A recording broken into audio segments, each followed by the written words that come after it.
Hello guys, यो पहाडी जङ्गल छ है। धेरै टाढाको दूरीमा यो जङ्गल छ। मैले बिस्तारै तपाईँहरूलाई जुम गरेर जङ्गल देखाउँदैछु। कतिसम्म यसले चाहिँ तान्न सक्छ जङ्गलको एरिया।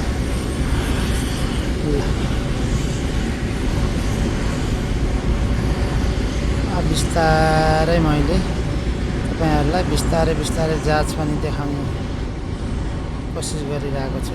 हेर्दै जानु होला, भिडियोलाई स्किप नगर्नु होला। मैले जहाजलाई पनि एकदमै जुम गरेर ल्याउँदैछु है।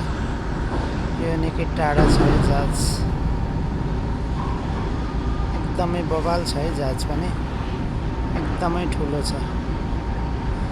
यसमा करिब 30,000 कन्टेनरहरू लोड गरेर आएको छ।